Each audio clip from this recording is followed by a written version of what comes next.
at all. Good morning. Good morning. I am so glad to see you here. Pleasure. And coffee. I do hear that. And coffee. Do you need a cough drop? Okay. Okay. I want to talk to you about light this morning, just for a few minutes, okay? Do any of you ever listen to the news on TV? I listen to the news sometimes.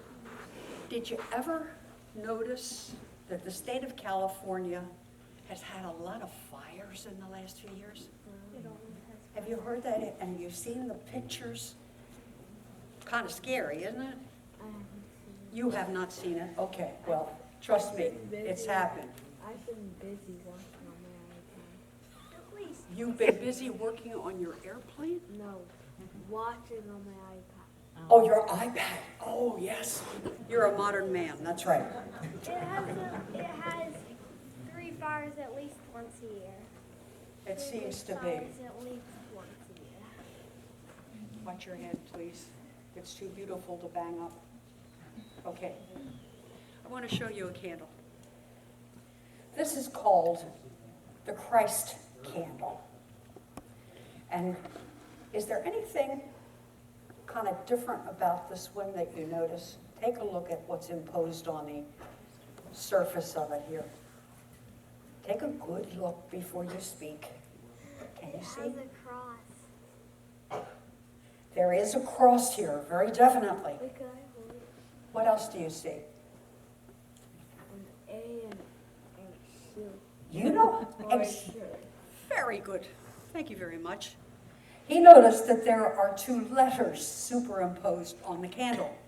An A and what looks like an upside down U. But that's And these are Greek letters A that... horseshoe.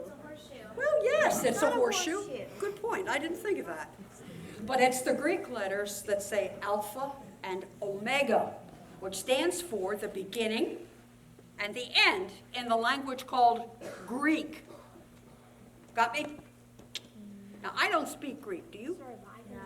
I mean, I tried at one point in my life before it was very clear to me and the professor that the gifts of language were not bestowed upon me.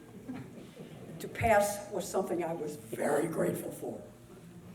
Now, Jesus had a lot of wonderful things to teach all of us. And one of the things he said to his disciples was, I am the light of the world. Whoever follows me will not walk in darkness. Now, you know this, I'm sure, just as well as I do. He didn't mean that people in California would not have their lights turned out on them or anywhere else. What it does mean is that there is a light that God gives us inside us. So when Jesus is inside us in our hearts, we have his light. And then, do you know what he expects of us? We're supposed to be lights for everybody else. And I don't mean that we're supposed to strike matches in people's faces. It means that we are supposed to be kind, to be helpful, to be patient, to be caring about others. And you know what Jesus asks that's really tough? He says we have to do that for everybody. Not just the people we like and who like us and treat us well. We're supposed to do that even for people who are not nice to us. People who sometimes can be very intentionally hurtful of us. Being a Christian is not easy, right?